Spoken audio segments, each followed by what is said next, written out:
Aníbal, el legendario guerrero cartaginés. Sus enemigos dicen que es malo y repugnante, que no juega limpio. Regla número 1 en el antiguo mundo: si te metes con Aníbal, habrá sangre. 30.000 galones de sangre fueron derramados aquí, en este campo de batalla. ¿Pero deberíamos confiar en los enemigos de una persona?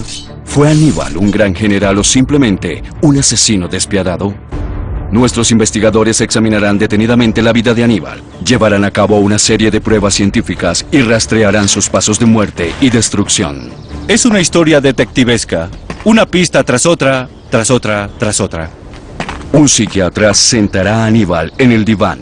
Es una forma de pensar muy obsesiva. Para determinar si realmente era un psicópata y si lleva las de perder frente a otros tiranos de la antigüedad.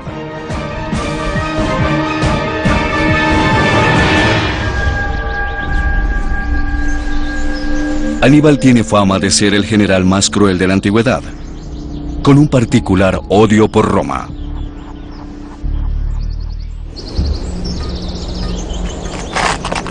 Para entender mejor a Aníbal, el psiquiatra David Malott analizará su comportamiento para luego medirlo en un psicómetro especial de mal comportamiento y compararlo con otros tiranos de la historia, tales como Gengis Khan y Calígula.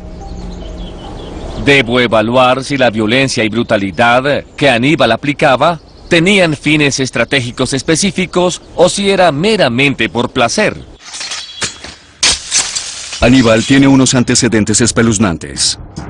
Hay una historia que dice que Aníbal discutió con sus generales la posibilidad de alimentarse de los cuerpos de los guerreros caídos en su paso por los Alpes para sobrevivir, pero eso es canibalismo.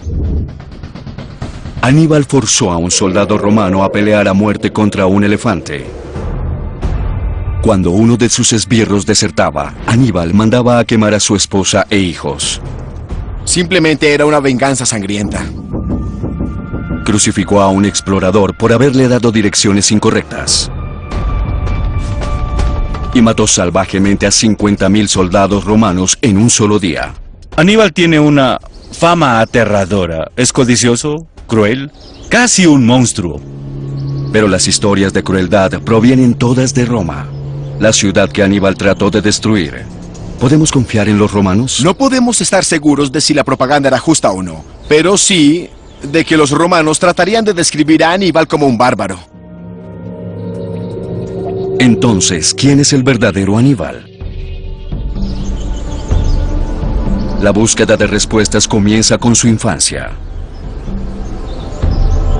Nació en 248 a.C. en Cartago, Túnez en la actualidad, en la costa norte de África. Examinando detenidamente las ruinas, los arqueólogos encontraron muestras de rituales religiosos que involucraban la matanza de animales y posiblemente seres humanos. Este es un templo cartaginés muy raro e increíblemente preservado, y Aníbal creció en un lugar igual a este. Fue obligado a participar en un sacrificio. Le bañaron las manos con la sangre aún tibia, y justo en ese momento su padre le hizo jurar que dedicaría el resto de su vida a tratar de destruir a Roma. Lo que pasó ahí determinará la mentalidad de Aníbal. Estamos hablando de un niño de 9 años que admira a su padre y además lo ve como un gran héroe. ¿Y qué quiere? Participar en sus aventuras militares. Entonces su padre le dice, de acuerdo, pero primero debes llevar a cabo este cruel ritual. El niño adopta la visión de su padre y todo su odio por Roma, y lo hace suyo también. Si las historias romanas son ciertas, hay cosas peores, muy peores. Ellos acusaban a los cartagineses de sacrificar niños para los dioses. Un historiador dice que una vez, cuando atacaron Cartago, los cartagineses decidieron repeler ese ataque asesinando a 500 niños inocentes. Por lo general, eran niños de las familias de los esclavos o de las familias de clases bajas, pero esa vez decidieron que necesitaban un acto más profundo. Entonces, Buscaron los 500 niños en 500 de las familias más nobles de Cartago. Y esos niños inocentes fueron quemados vivos frente a una estatua del dios Baal.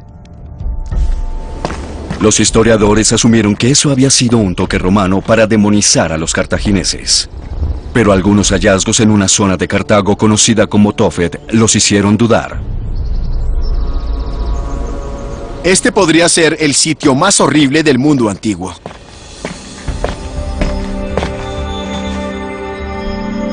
Dentro de esta cueva, debajo de estas lápidas, los arqueólogos encontraron una capa sobre otra de fragmentos de huesos calcinados. Su origen fue un misterio hasta que nuevas técnicas de análisis revelaron que eran huesos humanos, los huesos de niños varones. Ahora la academia se pregunta si lo que se hizo aquí fue un sacrificio humano o si era simplemente un cementerio de niños. ¿Masacrar niños? Para algunos arqueólogos es inconcebible. Seguramente nunca sucedió. Es muy difícil determinar la causa de la muerte de estos individuos porque sus restos fueron encontrados quemados. Entonces, no tenemos un esqueleto completo y no es fácil determinar si la persona murió por un golpe en la cabeza o si tenía el cuello roto o algo por el estilo. Y eso dificulta mucho más toda la situación. Otro experto cree que las pruebas son simplemente abrumadoras. Muchos han tratado de decir que esos niños no fueron sacrificados, que era un cementerio para los niños que morían jóvenes. Pero la pregunta que surge de inmediato es que si eso es verdad, ¿dónde están las hembras? Es una inmensa mayoría de varones.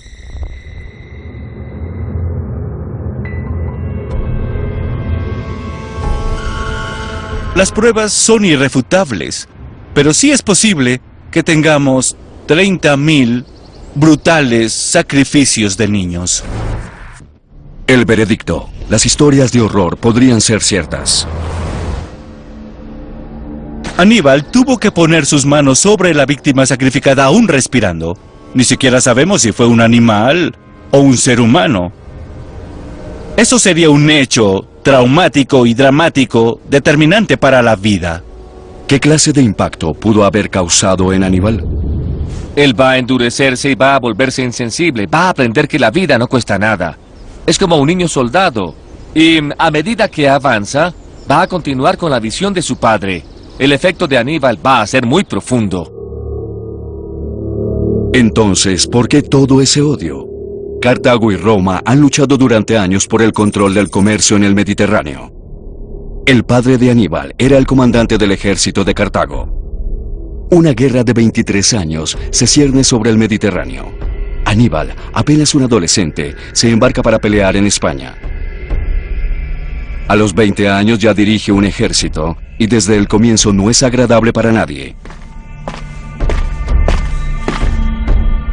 Aníbal sitia la ciudad de Sagunto, aliada de los romanos, y su gusto por la traición se manifiesta inexorablemente. Había sido una toma interminable. Los saguntinos fueron a negociar con Aníbal y en ese momento vio su oportunidad. Contrariamente a las reglas de la guerra, manda a sus tropas a matar a todos los hombres. La gente se rinde. Él dice que los dejará ir y luego se da vuelta y los mata a todos. ¿Qué clase de hombre hace algo así? Hoy llamaríamos a eso crimen de guerra. Aníbal establece un patrón que repetirá a lo largo de su vida. Los destruirá a todos, a cada persona que se oponga.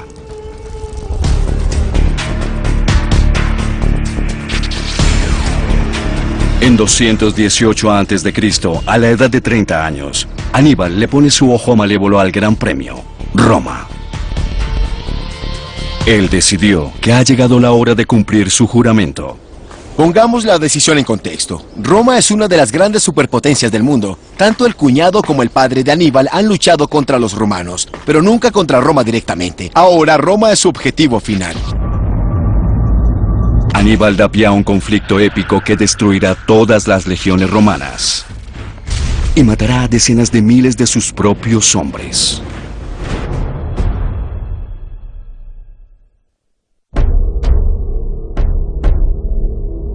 Aníbal, de Cartago, a sus 30 años de edad, está cumpliendo el juramento de sangre que tomó de niño: marchar sobre Roma. El mar es el camino más rápido, directo a través del Mediterráneo. Pero hay un problema. Para Aníbal, atacar a Roma por mar no es una posibilidad. Sí, históricamente Cartago es una superpotencia naval, pero después de la última guerra peleada por su padre, eso está descartado. Ahora Roma y su armada dominan todo el Mediterráneo. Eso supondrá una forzada marcha de 2.414 kilómetros durante 4 meses para la banda de mercenarios de Aníbal.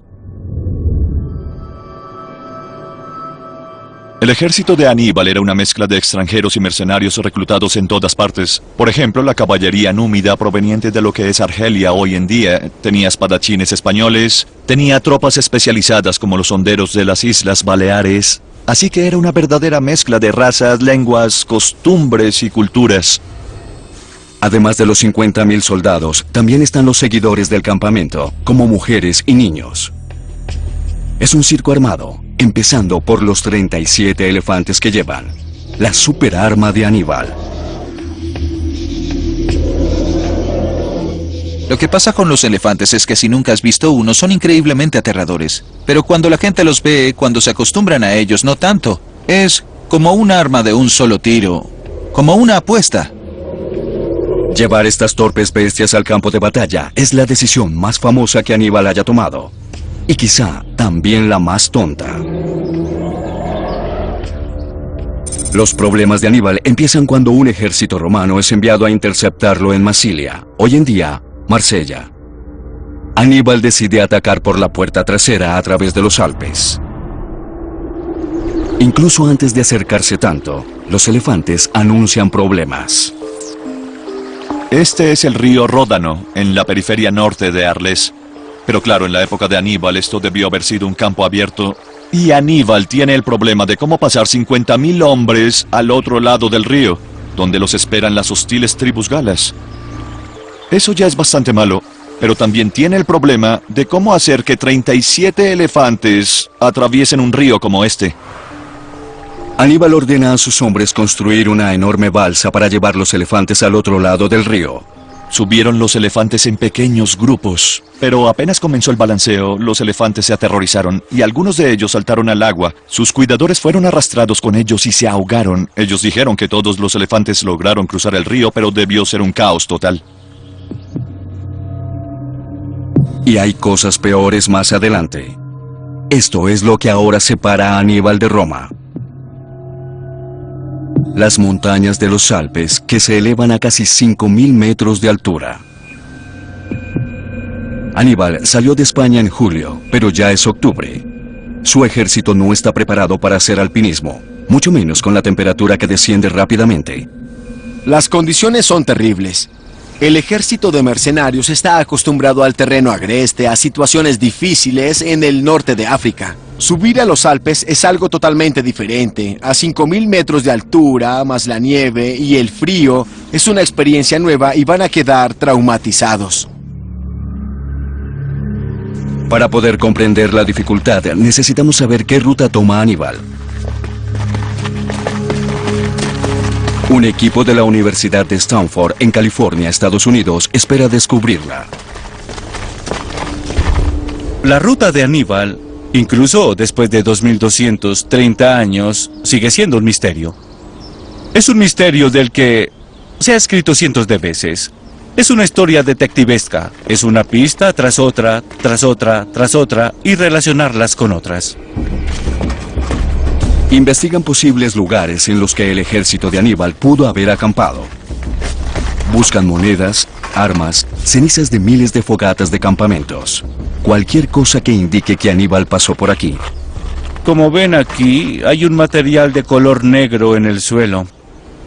Hasta ahora no han conseguido nada. Entonces buscan otras pistas en la historia antigua. Si se fijan, hay 3 pistas que podemos extrapolar de esto. La mejor fuente es el griego Polibio, que escribió 70 años después de la travesía, y quien no proporciona ningún nombre, pero sí menciona ciertas características del paisaje. Una de ellas es el lugar de la Roca Blanca, donde las tribus locales atacaron a Aníbal. A través de la historia, este ha sido un sitio de roca blanca. Y vean cómo se destaca dramáticamente, porque está enmarcado por el bosque de color verde oscuro que lo rodea. Coincide perfectamente con la descripción de Polibio.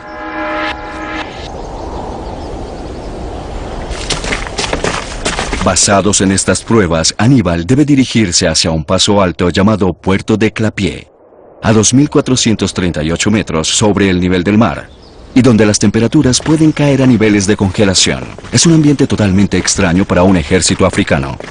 Probablemente muchos de ellos ni siquiera han visto la nieve, y ahora de repente están ascendiendo por estos valles alpinos y ven la nieve en las alturas cernirse sobre ellos, cada vez más cerca, y hace frío, y más frío, y más frío.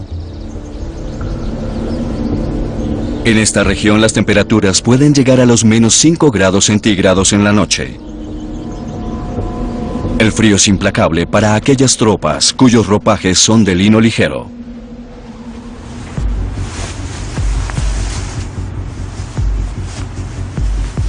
El efecto de la baja temperatura y el aire enrarecido, en el que el contenido de oxígeno es 25% menor a esa altura que al nivel del mar, puede medirse usando una cámara de frío.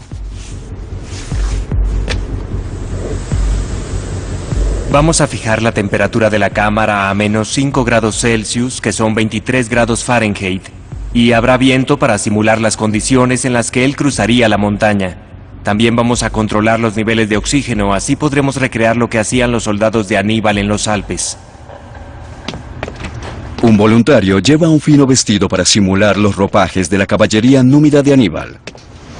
Este vestido es idóneo para las cálidas condiciones a las que están acostumbrados en España, pero no para los fríos y expuestos Alpes de octubre.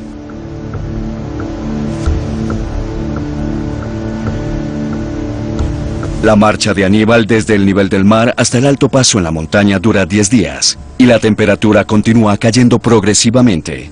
El voluntario empieza a tiritar a los pocos minutos. Intenta hacer una prueba de destreza, pero sus dedos ya no pueden realizar las más simples tareas. Casi no puede hacer nada con las manos o con los dedos en este momento.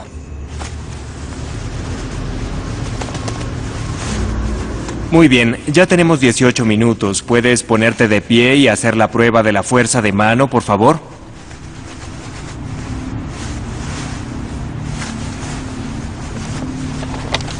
Hola, Stephen. Acabo de hacer la prueba de fuerza de mano y el resultado fue 29 kilogramos.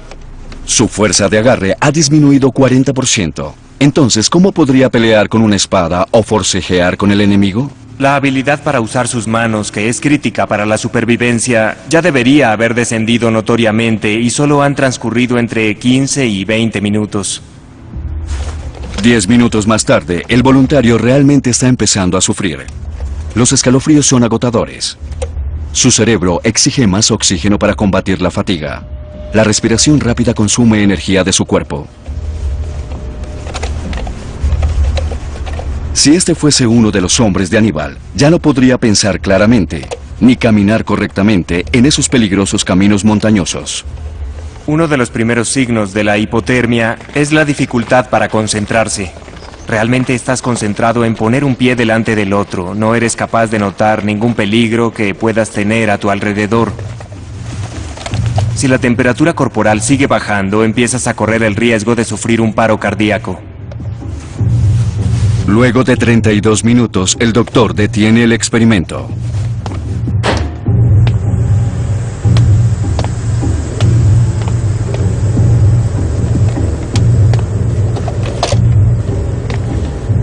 Al final ya tenía mucho frío. Estoy empezando a calentarme un poco, pero como pueden ver, mis manos están bastante rojas y adoloridas. Sí, es realmente horrible. Para sobrevivir, los hombres de Aníbal deben haber encendido fogatas y tomado la ropa de aquellos que habían muerto. Pero la mitad del ejército de Aníbal, 25.000 hombres, murió en los Alpes. La mayoría por frío y agotamiento, otros por enfermedades. Imagínense que somos un ejército en el que vamos caminando en fila. uno detrás de otro, pero esta fila podría ser kilométrica, de 32 kilómetros de largo. Los de adelante caminan sobre nieve fresca y los de atrás caminan sobre nieve derretida y mugre, sobre un drenaje de agua en la que orinan y en donde ahora hay heces. Así que algo como el cólera puede florecer y en 6 horas estarías muerto.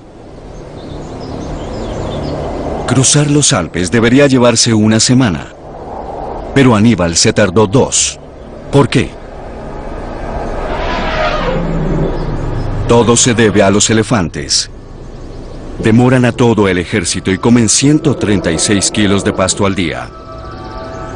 Y toda esa comida debe ser cargada por todos los Alpes. Cualquier otro comandante habría pensado, elefantes en los Alpes, mala idea, pero no Aníbal. Aníbal se enfrenta a 2 terribles situaciones. Por un lado, escucha a sus tenientes y piensa, mis elefantes están muriendo, mis hombres están muriendo, hemos estado sometidos a una terrible experiencia. Pero por otro lado, otra parte de él le dice, desde mi niñez, la visión de mi padre y la mía han sido conquistar a Roma. Al final, a pesar de las dificultades, su visión es mucho más fuerte. Y algo más podría estar alimentando la obsesión de Aníbal. Él podría haberse puesto en las manos de su dios, el temible Baal, el dios supremo de los cartagineses. Baal es el dios de la montaña, es el dios de la tormenta, es un dios que lanza rayos y se oyen los truenos entre las montañas que hemos estado escuchando a medida que se acerca la tormenta hacia nosotros. Aníbal puede significar algo como la gracia o el favor de Baal. Aníbal podría estar predispuesto a atravesar las montañas de las que su dios, Baal, es su gran dios. Su obsesión, su fijación en Roma, toma ahora una dimensión religiosa, se convierte en una cruzada. Aníbal ve que el mundo a su alrededor está validando su objetivo, atacar a Roma. Para cuando Aníbal llega a este punto, viendo hacia Italia, ya ha perdido la mitad de su ejército. El puerto de Clapié está lleno de cadáveres de soldados y elefantes. Casi todos los elefantes están muertos, y el efecto neto de su uso en la batalla es nulo. La obsesión de Aníbal ha matado a 25.000 de sus propios hombres. Por supuesto que está siendo un tirano. Pero algo peor, mucho peor está por venir al obligar a sus hombres a seguir adelante mediante actos de indescriptible salvajismo.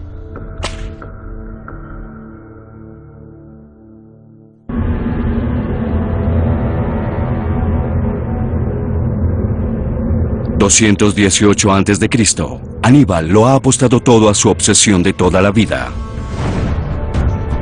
la destrucción de Roma. Aníbal tiene un objetivo en mente, y el hecho de que ignore todo lo demás nos da la idea de que es realmente una obsesión, y tal obsesión con Roma es lo que lo llevará adelante.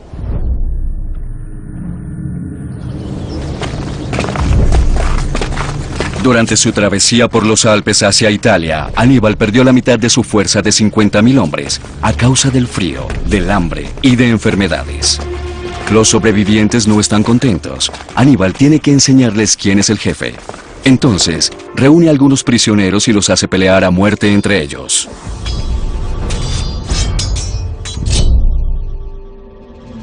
El último hombre en pie queda libre.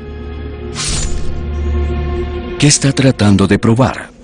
Aníbal les muestra su visión de la vida a todos sus hombres. La vida será una lucha entre la vida y la muerte. Solo los más fuertes, solo los más inteligentes van a sobrevivir. Esa ya no es la visión de Aníbal solamente, ahora es la visión de todos. La charla motivacional de Aníbal tiene los efectos que él esperaba. Su ejército derrota a las legiones romanas que enviaron a detenerlo en 2 batallas al norte de Italia. Pero ¿cómo lo logra con su debilitado ejército? La respuesta es que Roma aún no es la superpotencia que llegará a ser unos siglos después.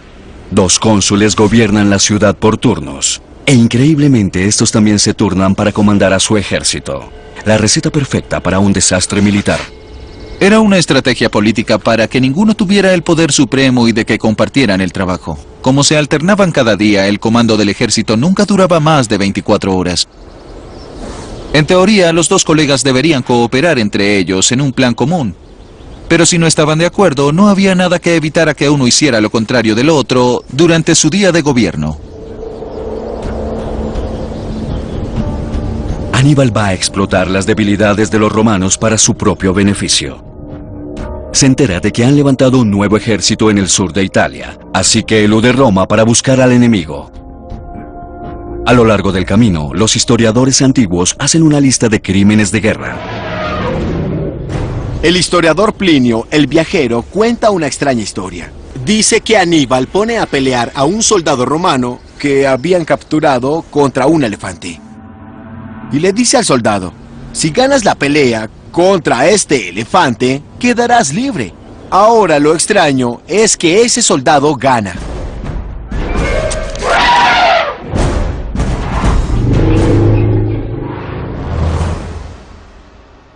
¿Qué puede hacer Aníbal? No puede dejar que eso se sepa, así que mata al soldado de inmediato. El código disciplinario de Aníbal es sencillo y brutal.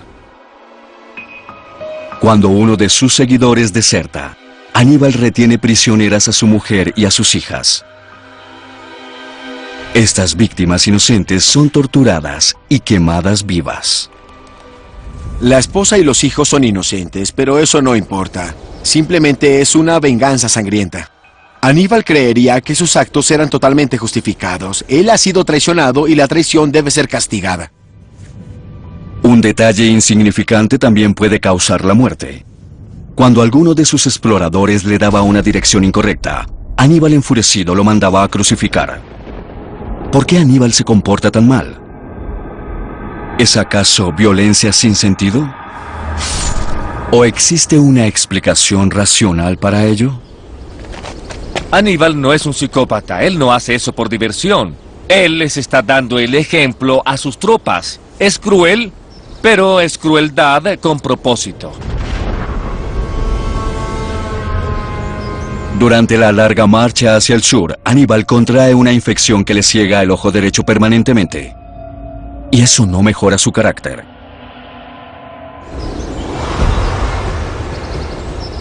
Agosto de 216 a.C. El ejército de Aníbal llega a Canas, en el sur de Italia. Habiendo reclutado rebeldes a lo largo del camino, su ejército ahora consta de 40.000 hombres. El ejército romano al que se enfrenta Aníbal es el doble de grande. Pero dos generales novatos, Paulo y Varrón, se pelean entre ellos, en vez de idear un plan para derrotar a Aníbal. Los generales romanos en Canas no tenían mucha experiencia. Paulo había sido cónsul una vez, Varrón nunca había asumido ese cargo y no había comandado un ejército. Pero lo que a ellos les preocupaba era que la batalla se librara cuando estuviesen a cargo del poder, porque así obtendrían más mérito por la victoria. Al final del día, estos campos estarán empapados de sangre romana. Es realmente difícil hacer un cálculo exacto, pero digamos que alrededor de 30.000 galones de sangre se derramaron aquí en el campo de batalla.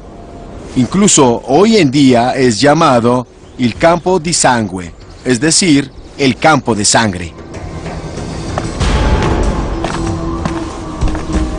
La inexperiencia de los generales romanos los hace ser una presa fácil para Aníbal. Lo que él hace es alinear sus tropas en forma de media luna. Su pelotón más débil está aquí. Y esto parecerá una locura, pero Aníbal tiene un plan. Él deja en reserva a su pelotón más fuerte y coloca a los soldados menos experimentados en el medio de la luna para usarlos como carnada. Cuando esta media luna cae, tal como él esperaba que sucediera, los romanos corren hacia adelante. Creen que están ganando. Los romanos quedan en medio del ejército cartaginés y Aníbal acciona su trampa. Es en ese momento que Aníbal manda a sus tropas alrededor y rodea por completo a los romanos. Y empieza la verdadera matanza. Los romanos están tan acorralados que no pueden pelear. 50.000 romanos son masacrados. Una relación de bajas del 70%. Recuerden que todos estos hombres deben haber sido apuñalados, golpeados, aplastados hasta la muerte. Debe haber sido extremadamente agotador para los que ejecutaban la matanza. ¿Aníbal se muestra generoso en la hora de la victoria? En lo absoluto. Él le ordena a sus tropas que les corten el ligamento de la corva a los romanos derrotados, para que no puedan escapar. Mueren lentamente en agonía. Muchos se suicidan.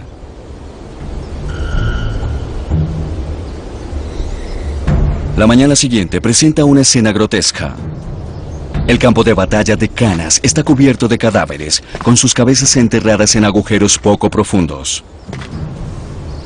Esto debe haber sido muy extraño, pero resulta que, para acabar el sufrimiento, los soldados romanos cavaban hoyos en el suelo para meter sus cabezas en ellos y tragar tierra para asfixiarse.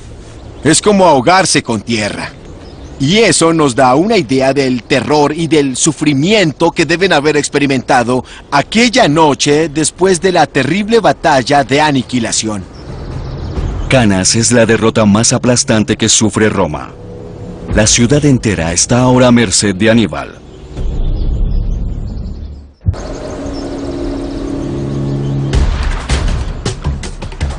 ...216 a.C., luego de 2 años de guerra, Roma está a merced de Aníbal. Entonces, ¿por qué no se lanza a matar? Es una pregunta que ha intrigado a los historiadores desde entonces. Es muy difícil saber qué pasaba por la cabeza de Aníbal. ¿En qué pensaba? Algunos dicen que él no atacó las murallas de Roma porque no tenía equipo para sitiar, pero él hacía sus propias reglas. Cruzó los Alpes con un ejército y una manada de elefantes. Si Aníbal hubiese querido sitiar Roma, habría podido.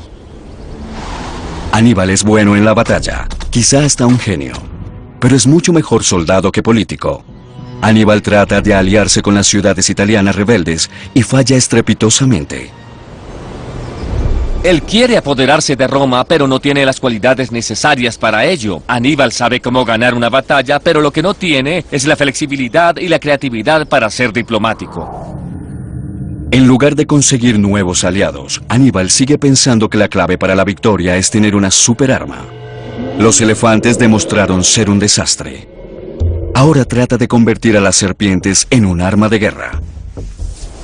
Aníbal es conocido por haber inventado una técnica, si se quiere novelesca, en la que envía a sus hombres a conseguir cestas llenas de serpientes para que las disparen con la artillería hacia la cubierta de los buques de guerra enemigos. No es a donde quieres que cunda el pánico y empiecen a correr para huir de esos feroces reptiles. Parece aterrador, pero ¿funcionaría? El ingeniero forense Jeff Archbold simulará un ataque con una bomba de serpiente para determinar si las serpientes podrían sobrevivir luego de ser disparadas por el aire. Supongamos que los navíos más alejados están a 60 metros de distancia. Para lograr que estos tiestos vuelen 60 metros vamos a necesitar una velocidad inicial de lanzamiento de 89 kilómetros por hora. Para lograr que el tiesto haga esto, lo vamos a lanzar desde una altura de 17 metros. El mayor impacto será el impacto vertical, y eso es lo que vamos a recrear. El experto en reptiles, Lee Parker, piensa que este sustituto de una serpiente real le dará todo lo que necesita saber. Conseguimos un objeto que tiene la densidad más parecida a la de las serpientes y cuyo recubrimiento es similar a su piel. Los órganos internos de la serpiente, el tejido muscular y esas cosas van a estar muy bien representados. La prueba medirá la fuerza del impacto.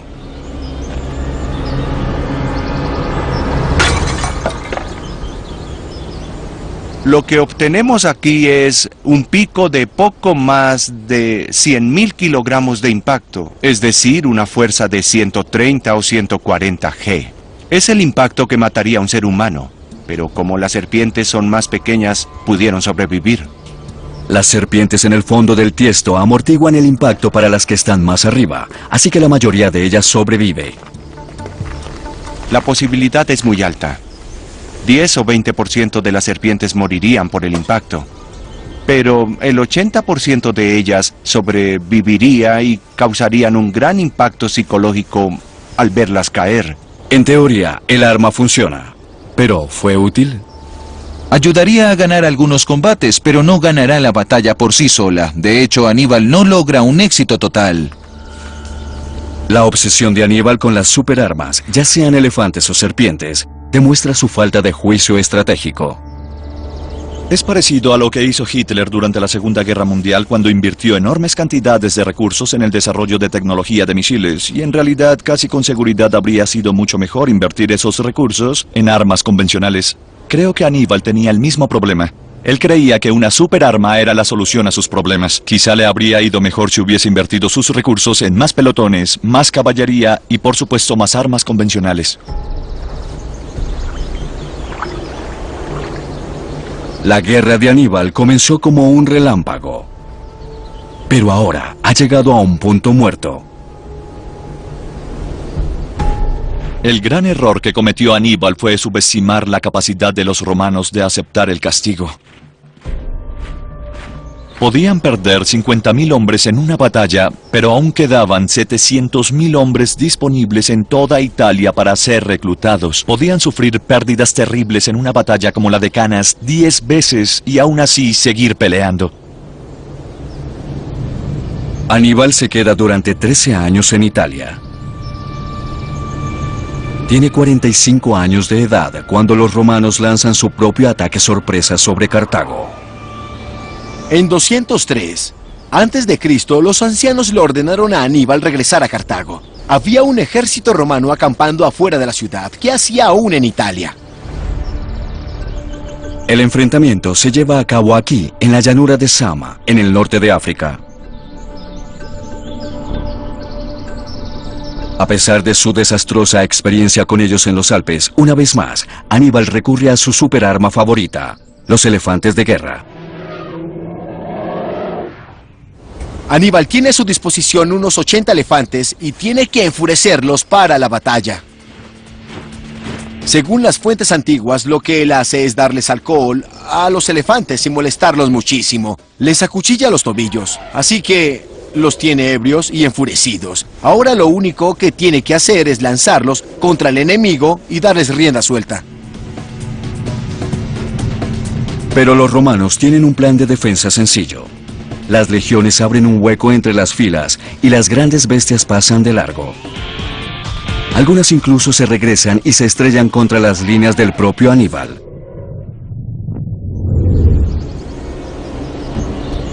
La batalla es una derrota aplastante para Aníbal. La fama de genio militar de Aníbal pasa ahora al hombre que lo derrotó, el general romano Escipión. Aníbal ganó muchas batallas contra los romanos, pero nunca estuvo ni cerca de ganar la guerra. Es un fracaso descomunal. Sin embargo, los historiadores dicen que es un genio. ¿Por qué? Aníbal pasó 15 años tratando de conquistar Roma y no lo logró. Libró una gran batalla en el patio de su casa y perdió. ¿Buen trabajo? O al menos, eso es lo que la historia pareciera decirnos. ¿Cómo es eso posible? Si describes a Aníbal como un gran líder y un gran genio militar, y lo derrotas, te hace ver mucho mejor. Siempre debemos preguntarnos quién ha escrito la historia. ¿Hay un interés personal? ¿Hay intenciones ocultas? En este caso, la respuesta es fascinante y puede explicar muy bien el porqué de la imagen que tenemos de Aníbal. El recuento más detallado que tenemos de la invasión de Aníbal a Italia es del historiador Polibio, quien lo escribió 70 años después del acontecimiento. Polibio nos dice que él visitó muchos de los lugares, los Alpes, algunos de los campos de batalla, y que también habló con algunos veteranos, hombres que realmente habían peleado con Aníbal. Por eso deberíamos creer su historia. Pero si lo pensamos bien, aunque esos veteranos hubiesen sido niños para el momento de la guerra, estarían bien entrados en sus 80 años cuando supuestamente hablaron con Polibio. Y es una época en la que la expectativa de vida era muy baja. Entonces, al final, tenemos un gran signo de interrogación sobre la confiabilidad del relato de Polibio. ¿Por qué mentiría Polibio? Resulta que la familia de Escipión, el hombre que derrotó a Aníbal, le pagó para hacerlo. De hecho, Polibio era el médico de cabecera de la familia. La mejor manera de convertir a Escipión en un genio militar era describiendo a Aníbal como un genio militar también. Escipión no habría obtenido ningún reconocimiento si Aníbal hubiese sido descrito como un perdedor y militar de segunda. El veredicto: Aníbal no es ni la mitad del genio militar que cuentan las historias y leyendas.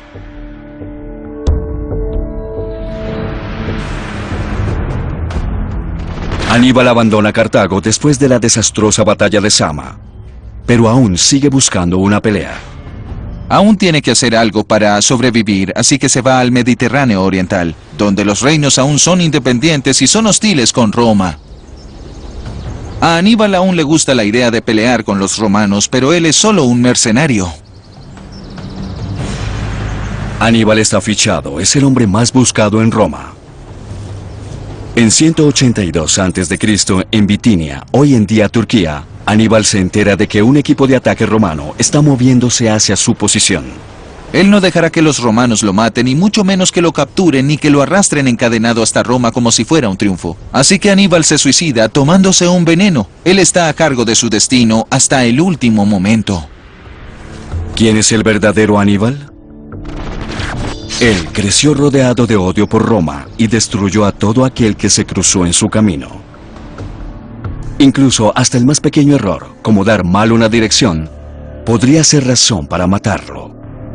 Un gran general, él ganó batallas, pero perdió la guerra. Tomó decisiones despiadadas que llevaron a la muerte a la mitad de su ejército, y tercamente llevó a cabo planes que eran una locura. Entonces, ¿dónde encaja Aníbal en la escala psicológica de los tiranos de la antigüedad?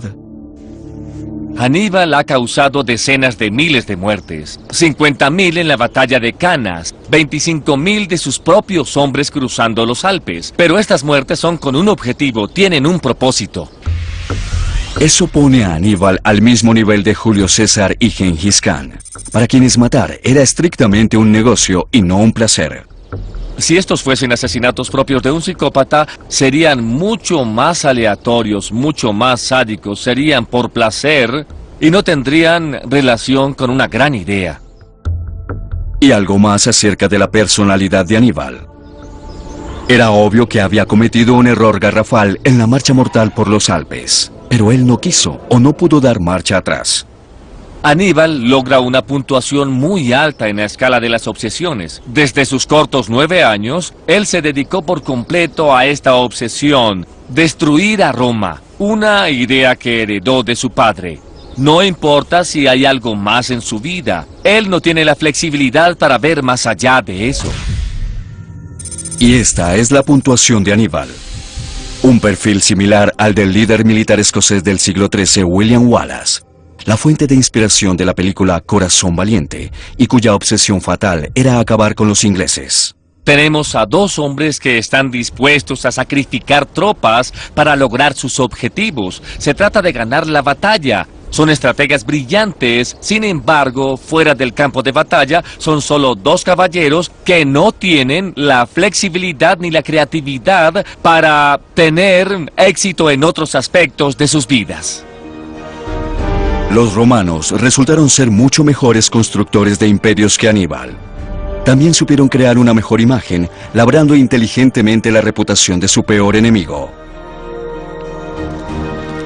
40 años después de la muerte de Aníbal, los romanos arrasaron con Cartago.